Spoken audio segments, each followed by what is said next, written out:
Imagine the scene.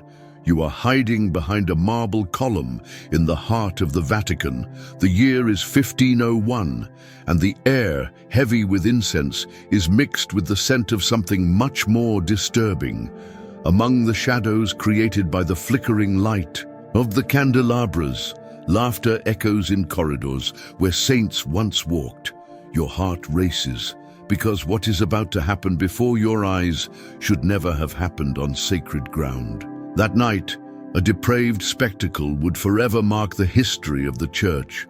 Rome was teeming with devout pilgrims, but in the private quarters of Cesare Borgia, son of Pope Alexander VI, another kind of gathering was being prepared. 50 courtesans were brought in for a celebration that would enter the secret records of the Holy See, preserved for centuries as a forbidden confession. It was the prelude to a scandal that would make even the libertines of ancient Rome blush with shame. Behind that moment was a man who already bore the title of most corrupt among all popes, Rodrigo Borgia, the Spaniard whom the world would know as Alexander VI. His story began in the humble lands of Spain, but ambition took him to the highest corridors of the church. And it was thanks to the power of nepotism that while still young, he already attained positions that devotion would never have given him. Rome, in the second half of the 15th century, was a stage of contradictions.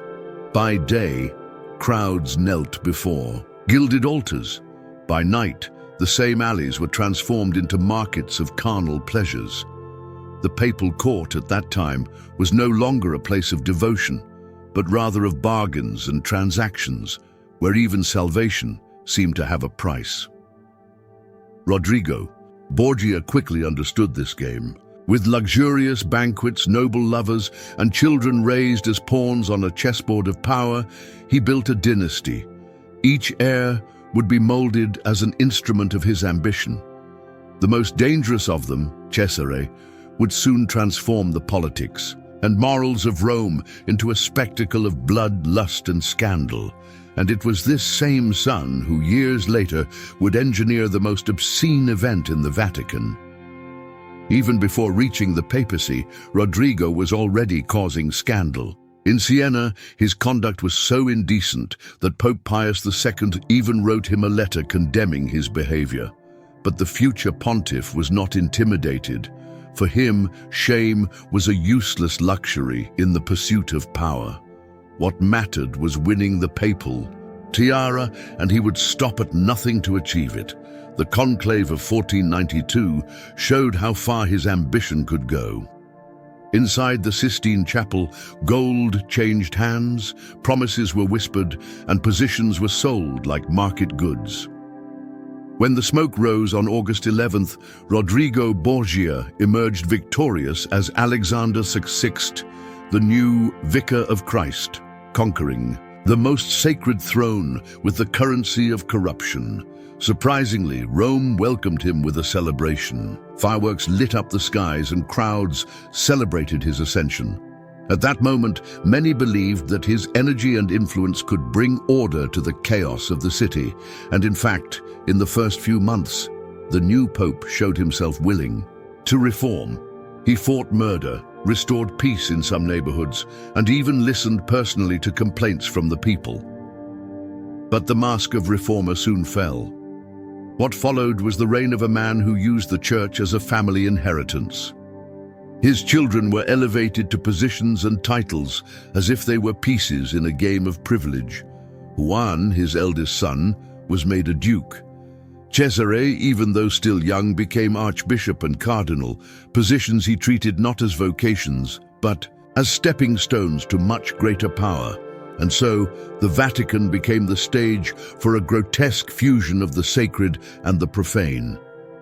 Between lavish dinners, lovers inside the palace, and parties that exceeded any limits of morality, Alexander VI sealed his reputation as the Pope of depravity. And now I want to know, comment below on the phrase, "Power always reveals who we really are," and tell me if you believe it. While Alexander reveled in parties and lovers, A silent man watched everything.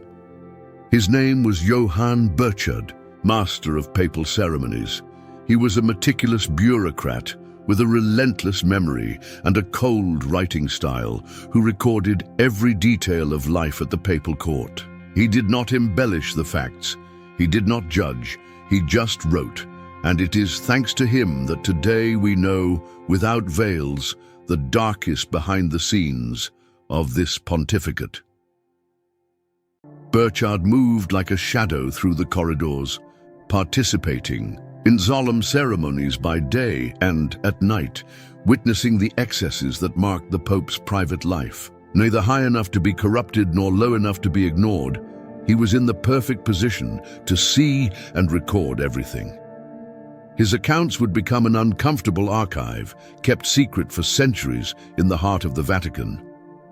But the life of the Borgia family was not all about pleasures and banquets. The violent and treacherous politics of Rome did not even spare the Pope's eldest son. In June 1497, Juan Borgia's body was found floating in the Tiber River, his throat slit and his body marked by 9 wounds. It was a brutal crime that deeply shook Alexander VI. For 3 days, the Pope wept and refused to eat, plunging into desperate mourning. In the midst of his grief, he even announced serious reforms to curb the abuses of the Church, combating simony, restricting the luxury of the court and administrative reorganization. For a brief moment, it seemed that the shock had transformed the pontiff, but as always, his promises did not last. In a few months, all reformist intentions had been forgotten. The weight of power spoke louder once again, and Alexander's attention turned to the one who would become the family's blade, his son Cesare, a ruthless, intelligent young man thirsty for conquest. If Juan had been the Pope's heart, Cesare would be his sword. Cesare Borgia was different. Tall, charismatic, and a born strategist, he had no vocation for the Church, as his father had planned. His destiny was elsewhere: war. In 1498, he became the first cardinal in history to voluntarily resign from office, abandoning his cassock to take up arms and plunge into the politics and bloodshed of Renaissance Italy. The scenario favored his ambition. French King Louis XIV needed papal approval to annul his marriage and offered military support in exchange. At the same time, the fragmented and vulnerable Italian cities were ripe for conquest. Alexander saw this as an opportunity to use the papacy to pave the way for a secular throne for his son. And Cesare seized this chance with both hands. Through political alliances, manipulation, and brutal battles, Cesare built a domain in the Romagna region. His campaigns were so effective that they inspired none other than Machiavelli, who used him as a model for writing The Prince. For Machiavelli, Cesare was the perfect example of how cruelty, when used with calculation, could guarantee stability and power. But conquest was expensive, and to finance his son, Alexander turned the Church itself into a fundraising machine. Indulgences were sold on a large scale. Ecclesiastical offices, including the title of cardinal, became commodities sought after by the wealthiest families in Europe. During his papacy, the number of cardinals grew by almost 50, not because of faith, but because of the wealth of those who could buy the office. During this period, the Vatican ceased to be the spiritual heart of Christendom and became the private palace of the Borgias.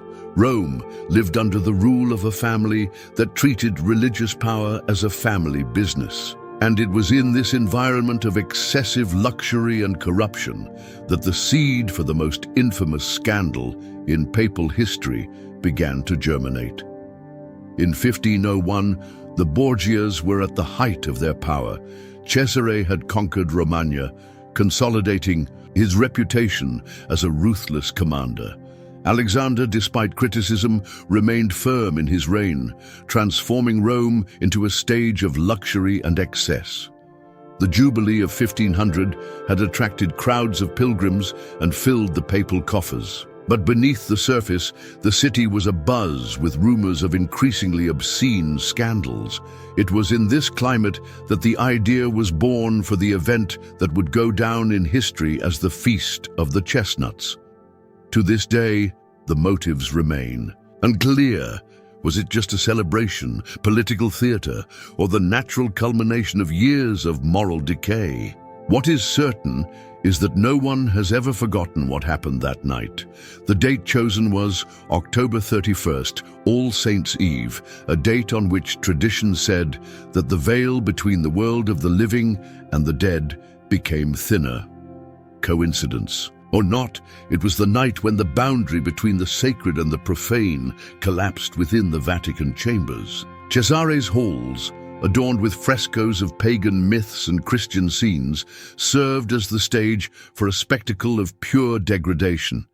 The guest list included cardinals, Roman nobles, and foreign diplomats, all complicit or curious about the power of the Borgias. But the real protagonists were 50 hand-picked courtesans, women skilled in turning pleasure into spectacle. They knew that this night could bring rewards or ruin, depending on how they served the powerful guests. Johann Burchard, the master of ceremonies, was there, not as a participant, but as a witness. Obliged by his role to be present, he recorded in his diary the details that time has tried to erase. Thanks to the coldness of his writing, today we know what really happened on that night when the Vatican became the stage for an unimaginable spectacle. The banquet began like any other. Lavish tables, wines chosen from the papal cellars, music, accompanying conversations about politics, wars, and art. But as the food was cleared away, the mood changed. The real entertainment was about to begin. The courtesans, dressed in fine fabrics, began sensual dances to melodies secretly prepared for that night. As the hours passed and the wine flowed, clothes began to fall. What had started as an elegant spectacle turned into an explicit display. Burchard described it without embellishment. First, the women danced fully clothed. Then, one by one, they undressed until only their nakedness remained before the attentive eyes of the guests. The atmosphere of celebration turned into a theater of lust. It was then that the chestnuts, which would give the night its name, entered the scene. Servants scattered the fruits on the floor, lit only by the glow of candles. The naked courtesans were instructed to move on all fours, picking up each chestnut while the guests watched. The spectacle turned bodies into pieces in a cruel game, a mixture of competition and humiliation. Pope Alexander VI himself watched the scene, seated in a place of honor, alongside Cesare and his daughter Lucrezia. Her presence that night still intrigues historians. Was she a victim of an environment from which she could not escape, or an accomplice in a family machine of power and corruption? Either way, her image has been forever linked to this episode, and the highlight of the night was yet to come. A competition began among the guests, in which the winner would be the one who managed to sleep with the most courtesans. Prizes such as silk tunics and luxury shoes were offered to the most fearless. The intimate act, transformed into a public spectacle, marked the lowest point in the entire history of the Church. The next morning, Rome seemed the same. Masses were celebrated, pilgrims arrived at St. Peter's Basilica, and the Pope appeared in public as if nothing had happened. But in the discreet corridors of the Vatican, servants and guards discussed the details of that night, and the news spread like wildfire. What was supposed to be a secret soon spilled beyond the walls of the Holy City. Foreign diplomats sent letters to their courts describing the event. Many, accustomed to the extravagances of kings and princes, declared themselves shocked by what they had witnessed. For them, it was not only a moral scandal, but an affront to the very dignity of the papacy. Even rulers known for their excesses were impressed by the level of degradation that had occurred in sacred territory. In Italy, the Borgia reputation was already a cause for mistrust. But with the banquet scandal, that image worsened. Preachers and reformers did not miss the opportunity to denounce the corruption of the church, pointing to Alexander VI as a symbol of everything that was rotten in the clergy. The episode became fuel for those who called for radical change. Even in the face of pressure, Alexander did not back down. On the contrary, he seemed to feel even freer to act without masks. He continued to finance Cesare's campaigns and maintained the same luxurious lifestyle. It was as if the public revelation of his corruption had freed him from the need for disguise. Now he shamelessly showed the true face of his pontificate. Meanwhile, Cesare Borgia continued to conquer territories with calculated coldness. For many, the Pope's son was the embodiment of what the Church had become, an institution that exchanged the cross for the sword and spirituality for political domination. And the chestnut banquet stood as living proof of how far this power was. Willing to go, the scandal crossed borders. Throughout Europe, reformers used the episode as proof of the irreversible corruption of the Church of Rome.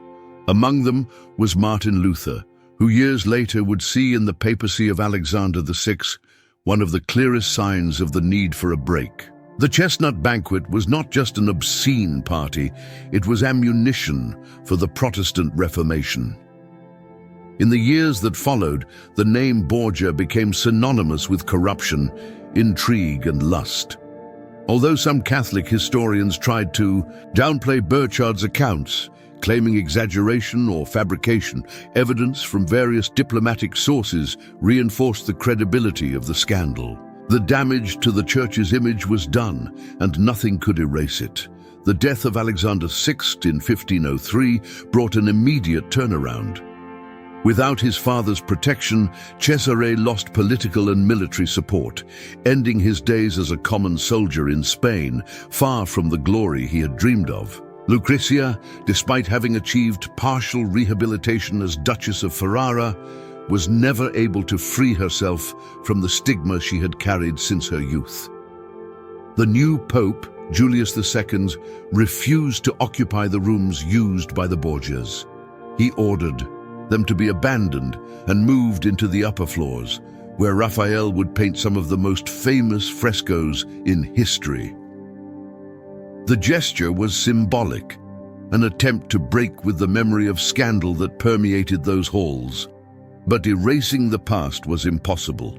Even so, the church survived. Despite the shame, masses continued, pilgrims continued to visit Rome, and rituals continued. This shows how popular faith was able to separate the spiritual value of the institution from the conduct of its leaders. But the chestnut banquet remained forever an open wound, reminding us that unchecked power can bring even the most sacred to the brink of the abyss. Over the centuries, the chestnut banquet ceased to be just a rumor and became a symbol of the height of papal corruption. When, in the 19th century, the Vatican's secret archives were partially opened, Burchard's records came to light, confirming the reports that many believed to be exaggerated. It was proof that the episode had indeed tarnished the history of the Church. Catholic and Protestant historians differ in their interpretations, but most agree on one point. Even though similar events could occur in secular courts, the gravity of the banquet lay in the fact that it took place within the heart of Christendom. It was not a king or a nobleman, but the Pope, the successor of Peter, who applauded such degradation. The scandal also left deep scars on the way the Church organized itself. The Council of Trent, held decades later, established strict rules for the training of priests, for the control of customs, and for restoring the image of the institution. The rigor of the Baroque ceremonies, imposing and solemn, was a direct response to the chaos left by the Borgia period. However, the memory of that night has never faded. For reformers, it was proof that the Church needed to be refounded. For Modern critics, it is a reminder of human frailty in the face of power. For the faithful, it is an uncomfortable episode, but one that shows the distance between the spiritual message and the failings of those who should represent it. Ultimately, the Chestnut Banquet was not just an orgy in the Vatican. It was a reflection of the fall of an institution in the face of its own ambition, a breaking point that would echo for centuries, inspiring reforms, revolts, and the redefinition of papal authority in the history of Christianity. The irony is that today, the halls where it all took place show no signs of scandal. Decorated by Raphael and other masters, they are visited by tourists who are often unaware of the sins that unfolded there. The marble and paintings hide the memories of a night when the Vatican was the scene of something that should never have happened. The Chestnut Banquet also shows how history carries both the glory and the shame of humanity. The same centuries that gave us cathedrals and sublime works of art also witnessed unacceptable abuses within the church itself. It is this duality that makes history fascinating and painful at the same time. Looking back, we realize that the episode is not just about Alexander VI or Cesare Borgia. It is about the eternal struggle between power and morality. It is about how, when ambition exceeds ethical limits, even sacred institutions can become the scene of scandals that span generations. The past warns us about the risks of the present. The chestnuts gathered that night were forgotten by morning, but the memory of their symbolism never faded. Each account, each preserved document, serves as a warning of what happens when spirituality is sacrificed in the name of power. The episode became not only history, but a warning. And if you've made it this far, help me keep these hidden stories of humanity alive. Like this video, subscribe to the channel, and turn on notifications. That way, you'll never miss any of the upcoming dives we'll take together into the secrets of the past.